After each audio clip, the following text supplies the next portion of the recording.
여러분 안녕하세요. 롱장입니다. 파월의 발언이 나왔었는데요. 시장이 굉장히 좋게 발언하고 있습니다. 이거랑 그리고 여러분이 저한테 한 질문에 대해서 답변을 해드리고 싶어서 영상을 켰습니다. 시청하시기 전에 구독하기, 좋아요, 멤버십 부탁드리고요. 멤버십은 매주 토요일 라이브를 진행하고 있습니다. 그리고 제 정규강의 13기는 다음 주 목요일이죠. 12월 8일까지만 접수가 가능하세요. 파월의 발언이 있었습니다. 뭐냐면은 놀랍게도 이거죠. 금리 인상 속도 조절을 시사했습니다. 그리고 풀 내용을 다 들어보시면은 정말 도비시한 약간 비둘기파적인 발언도 했어요. 파월이. 왜냐면 파월 입장에선 이 발언하는 거 쉽지 않습니다. 왜 그러냐? 몇 가지 정리를 해드릴게요. 첫 번째로 파월은 여러분 생각과 달리 요새는 좀 까먹은 분들이 계신데요. 거짓말쟁이에요. 작년에 올해 이렇게 급격한 금리 인상을 아무도 예측할 수 없었던 이유는 파월 본인에게 있어요. 작년에 급격한 긴축은 없다. 인플레이션 아직 심각하지 않다라고 또박또박 대놓고 얘기했던 양반이 갑자기 뭘 드시고 왔는지 모르겠는데 갑자기 폴 볼커가 빙의가 돼서 온 거예요. 근데 하는 행동은 폴 볼커가 아니에요. 폴 볼커랑은 분명히 다릅니다. 그냥 앞뒤도 안 보고 올리는 게 아니에요. 분명히 뭔가 전략은 있고 연준 위원들도 각자 다른 얘기를 하는 약간 완화를 하는데 본인만큼은 밀어붙였단 말이에요. 제가 느끼기에 폴 볼커가 아니라 파월이 했던 건 약간 그리스펀 비슷하지 않았나 싶어요. 왜 그러냐면 뭐든지 발언이 늦어요. 그러니까 사람들이 뭔가 기대를 하도록 하는 게 아니라 폴 볼커는 아예 공포심을 조성했어요. 그냥 계속 얘기했단 말이에요. 올릴 거야, 더 올릴 거야, 더 올릴 거야, 다 망하게 할 거야, 아예 끝장을 내버릴 거야, 끝을 보여줄게. 이렇게 계속 얘기를 했는데 파월은 시장의 반응을 보고 맨 마지막에 한마디 하고 시장의 반응을 보고 맨 마지막에 한마디를 해서 사람들을 질질 끌고 다니면서 기진맥진하게 만들면서 미래에 대한 시장에 대해서 굉장히 불안하게 만들었단 말이에요. 그 증거가 뭐냐면 CPI가 약간 좋게 나오니까 시장이 급반등하고 파월이 겨우 요 정도 얘기했거든요. 금리를 내리겠다. 이제 안 올리겠다. 이런 얘기 안 했어요. 살짝 도비시한 얘기를 했단 말이에요. 그런데도 급반등한 걸 보면 여태까지 이 사람이 했던 게 금리 인상의 공포뿐만이 아니라 불확실성을 조성해서 그걸 만끽했다고 볼 수 있다고 저는 생각을 합니다. 파월은 민주당이 아니에요. 공화당이란 말이에요. 바이든이랑 사이가 썩 좋을 이유도 없습니다. 중간선거가 끝났어요. 중간선거가 끝났기 때문에 역사적으로 경기를 챙겨야 됩니다. 401k 때문에 미국은 주식이 굉장히 중요해요. 한국은 정치로 부동산을 때리지만 미국은 정치로 주식을 왔다 갔다 하는 게 표에 더 연동되어 있습니다. 그러면 민주당이 표를 받을 만큼 받았기 때문에 집토끼를 지켰기 때문에 밖에 있는 토끼를 좀 끌어들여야 되는데 밖에 있는 토끼는 공화당의 팬들 뭐냐 주식이 굉장히 중요한 사람들이 상대적으로 높기 때문에 증권시장이랑 내수 경기를 챙길 거라고 저는 생각을 했습니다. 그래서 제가 말만 한 게 아니라 여러분 기억나시지만 제가 몇 개월 전부터 제 계획을 말씀을 드렸고요. 10월 달에 제가 한두 번이 아니라 라이브에서 계속 말씀을 드렸어요. 뭐라 그랬죠? 제가 해외 투자한 달러 포지션을 청산을 하고 국내 주식에 투자를 하겠다고 말씀을 드렸죠. 그게 10월 달이었습니다. 제가 9월 달에 계획을 발표를 하고 10월 달부터 옮기면서 여러분한테 뭐라 그랬죠? 이거 망하면 어쩔 수 없고 다시 말씀드려요. 전 주식에 실력이 없고 운이 중요하겠지만 해보고 싶다. 그리고 옆에 코칭을 해주시는 분이 계시다고 했잖아요. 환율이 이상했어요. 이게 환율인데 10월 달에 제가 이제 움직이겠다고 이제 선언한 이유는 뭐냐면 환율이 너무 높았어요. 전 구경한 적이 없어요. 환율이 이렇게 올라가는 걸. 이걸 청산을 하고 아무래도 중간선거가 다가오고 중간선거가 한 달 남았었잖아요. 선반영 될 것 같은 거예요. 그리고 급등한 만큼 급락할 것 같았고 전 중간에 일부러 말씀을 드려요. 제가 맞춘 게 아니에요. 못 맞춰요. 그리고 제가 번 돈 다 토해낼 가능성 높아요. 왜? 실력이 안 되니까. 그리고 국내 건설사에 투자한다고 말씀을 드렸었잖아요. 10월 달쯤에 같이 이렇게 환율이 꼭대기를 치면서 같이 꼬꾸라졌었어요. 마치 이제 다 망할 것처럼. 물론 여러분 이때 다른 주식 선택했으면 수익률 더 좋고요. 미국 주식이나 비트코인 중에 이거보다 수익률 좋았던 거 수두로 빽빽해요. 저는 잘못한 거예요. 그런데 저는 여기가 한계예요, 여러분. 근데 제가 이 얘기를 왜 했냐? 그리고 여러분이 질문하시더라고요. 반년 동안 안 하던 정규강의를 왜 하냐? 제 정규강의를 쭉 들으신 분들은 알겠지만 오해하시던데요. 제 정규강의는 지방을 다뤘었어요. 제가 정규강의를 요번 포함해서 두 번 멈췄었어요. 첫 번째 멈췄을 때가 경기권에 진입이 힘들 때예요. 저 사실 시기 적절했어요, 여러분. 경기권에 더 이상 소액을 가지고 투자하면 안 된다고 판단이 들었었는데 여러분 그때 양심껏 말씀드리면 수업해달라고 요청 쇄도했었어요. 근데 저 안 했어요. 그때가 7기였나 8기인가 그래. 8기인가? 8기였을 거예요. 7기. 실기 끝나고 요청을 하시는데 멈춘 게 제가 경기권에 더 이상 투자할 마음이 없는데 수업을 찍어내기 싫었거든요. 그래서 스톱해서 요청하다가 지방장에 대해서 되게 고민을 많이 했어요. 그래서 수업할 때 내가 지금 왜 오래 걸렸고 지방장을 왜 지금 얘기하는지, 지방에 투자하려면 뭘 봐야 되고 어떤 원칙을 지켜야 되는지 여러 번 귀에 못이 박히도록 얘기하면서 수업을 한 적이 있어요. 그래서 지방장이 잘 갔어요. 그래서 더 응원을 받았죠. 쭉 가다가 제가 조건을 단 적이 있어요.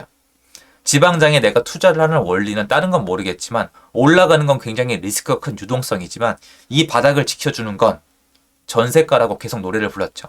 지방장에 다니다가 전세가가 흔들리면 절대 추가적인 투자를 하면 안 되고 정리를 해야 되고, 그때 정리를 하기 위해선 단타가 가능한 법인이 유리하다고 정말 저 수십 수백 건 말씀을 드렸어요.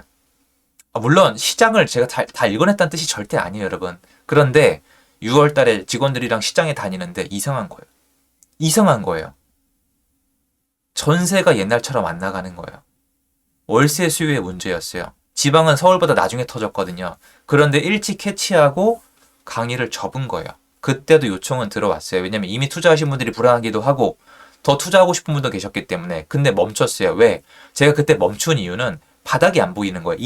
그러니까 그 전세의 불안함이 해소가 돼야 되는데 해소가 안 되고 더 심해지는 거예요. 더 심해질 줄 몰랐는데 무섭잖아요. 저만 얽힌 일이 아닌데, 저희 직원분이랑 여러분이 얽힌 일인데 무섭잖아요. 그런데 나중에 파악을 해보니까 사람들이 전세를 안 들어온 이유가 금리예요. 금리가 너무 빨리 올라가니까 월세가 나은 거예요. 그래서 생각을 했어요. 그래도 금리에 대한 공포심이나 금리가 어느 정도 극복이 돼서 전세 수요는 좀 살아났을 때부터 준비를 해야겠다. 그리고 그때는 아무래도 지금 다시 내려간 시점에서 한동안 바닥을 다지면 투자 수요가 못 들어왔을 테니까 조금 멀리 봐도 되겠다. 2년 텀으로 봐도 되겠다. 그래서 지금 만약에 바닥이 어느 정도 예측이 되면 선점을 해서 2년을 기다릴 수도 있겠다라는 생각을 한 거예요. 그래서 제기를 시킨 거란 말이에요. 다른 게 아니에요. 그래서 여러분들이 왜 이제 와서 반년 동안 쉬고 강의를 하냐고 물어보신다면은 제가 확인하고 싶었던 부분들, 중간 선거가 끝났고요. 그리고 한국 내부에 내수 경기 침체, 경제 위기에 대한 시그널이 나왔고, 그리고 이 시그널이 나왔을 때 정부가 정치인 말고 경제를 아는 사람, 추경호 장관님 같은 분이 앞으로 어떤 방향으로 갈지 방향성을 제시해 주길 원했어요. 이 시그널들이 이제 나왔기 때문에 준비를 하는 거고 생각을 많이 했어요.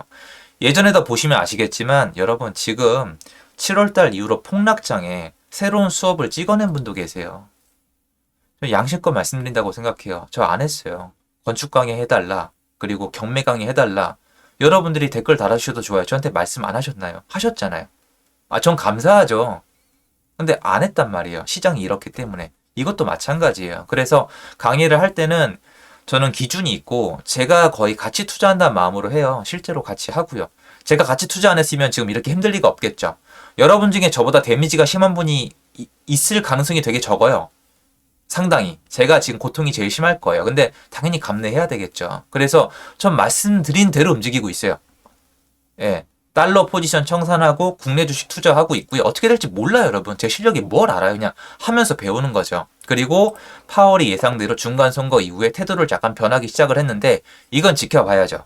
아직 러시아 리스크랑 중국 리스크랑 뭐 대만 리스크 섞을까요? 막 아직 안 끝났어요, 여러분. 아직 안 끝났단 말인데 지켜봐야 되는데 제가 봤을 때 파월은 정치적 성향이 있는 사람이기 때문에 말을 언제든 바꿀 수 있어요. 이 사람 거짓말쟁이란 말이에요.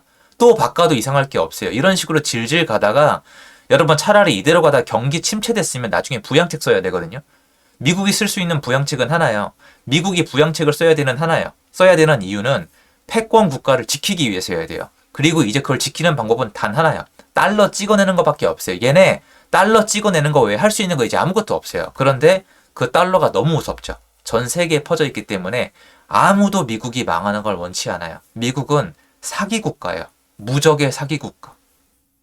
슬픈 현실이죠.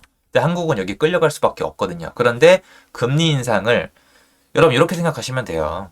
제가 한국의 내수 경기 위기를 왜 기다렸냐? 이거는 제가 옛날에 공부했던 거예요. 많은 분들이 이렇게 말씀을 하세요. 미국이 금리를 올리면 한국이 따라 올려야 달러가 안 빠져나간다? 맞는 이론이에요. 근데 이 생각은 왜 안 하세요? 자, 미국이 금리를 올렸어요. 패권 국가고 기축금리니까 많이 올렸죠. 얘네만큼 따라 올릴 수 있는 국가는 전 세계에 없어요.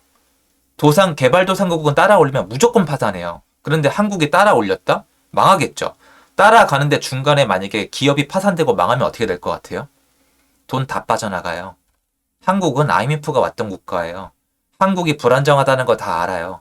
북한 리스크가 항상 있단 말이에요. 한국은 내수 경기가 망하고 여기가 부도난다. 채권 시장에 문제가 생겼단 빨간불이 들어오면 사람들 다 빠져나가요. 그럼 어떻게 되냐면 환율이 급등하죠. IMF 때처럼. 근데 환율 잡혀가잖아요.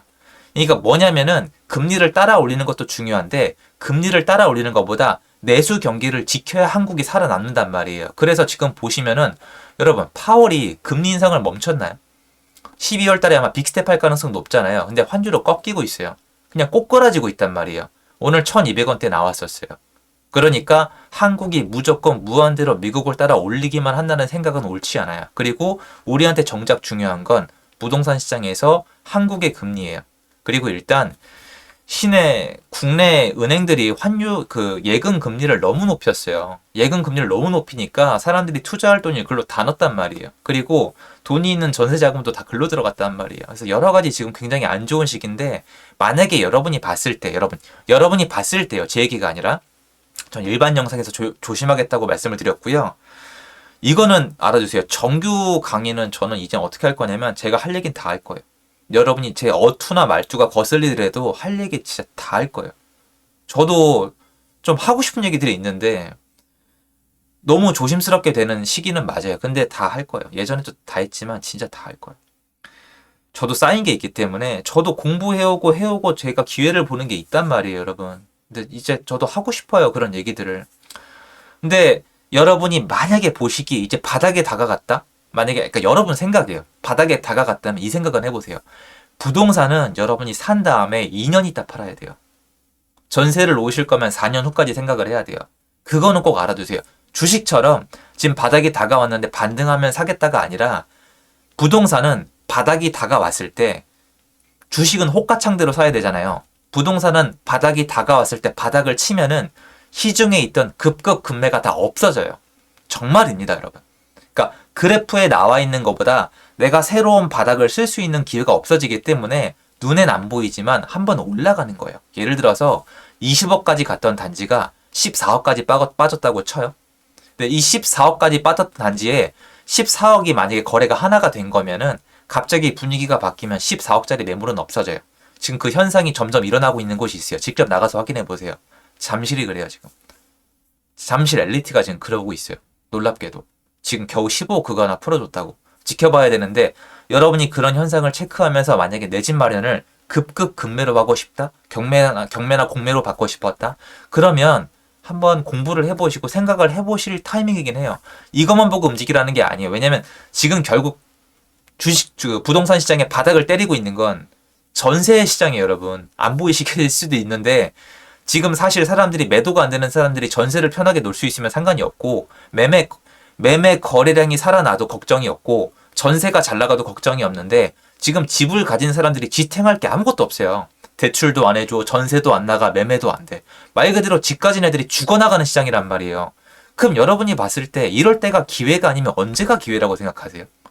아니 요거를 곰곰이 생각을 해보세요. 언제가 기회인데요? 집 가진 사람들이 큰 소리 칠 때? 집 가진 사람들이 이제 살았다고 할 때? 아니면 집 가진 사람들이 살려주세요 할 때? 언제라고 생각하세요?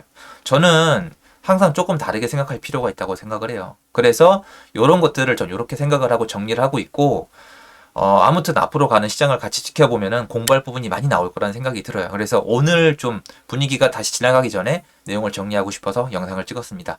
도움되었으면 좋겠고요. 제 영상 여기까지입니다. 좋은 하루 되세요. 감사합니다.